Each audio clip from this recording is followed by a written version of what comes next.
So you've shortlisted some properties and you're now going to the open homes. In this video, we're going to talk about what to look for and what to ask. Real estate agents can be quite cagey when you directly ask them exactly how much the seller wants for their house. So you need to be a little bit smarter with your questions.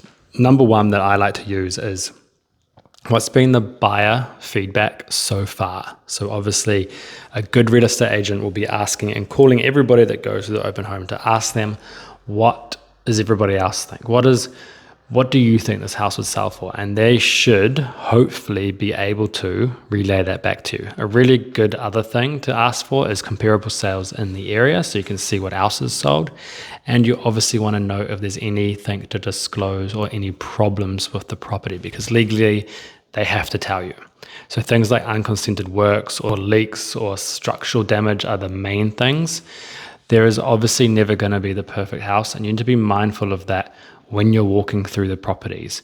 There's going to be cracks in the wall, landscaping might be a bit rough, a window might be broken. That stuff is okay. Like, you can live with that. It's the serious and expensive stuff that you got to look out for. And walking through a property, especially if you've not done it before, is you need to feel free to look in cupboards, look under the floor. So there will always be like an underfloor access point to see what kind of insulation there is. If you can get up into the roof or on the roof or get a vantage point of the roof, that's really, really helpful. Think about things like the smells of the house, because that would give away if there's like moisture issues or mold. And also just think, how would this work if we were to live in this property? Is there enough space? Is there enough rooms? Think about the neighbors, because the neighbors can make a massive difference to if you enjoy living in that property or not. And I always would suggest that if you are going to a property that you have kind of liked, and it's maybe the second or the third time that you're going to it, go there on a Sunday morning, because you're either going to see people still awake from partying, or you're going to see families walking their kids, and you probably know which one that you'd prefer. Other things to consider is like, how long is it going to take for you to get to work when there's traffic?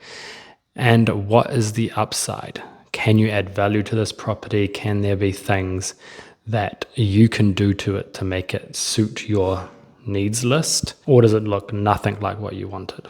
And then you kind of want to think about the potential red flags. So cladding is one thing to look out for. So if it's brick, it's probably the best, or weatherboard is second best. Other things like plaster do sometimes raise eyebrows. So you want to check about if there's any leaky issues. And then you want to talk to the real estate agent again and ask them probably the same questions that you may have not got the answers for at the beginning in a different way. Put down your phone number, make sure they call you if you're truly interested, and get the documents so that you understand what other parts of your due diligence you do next, which is going to be in the videos below.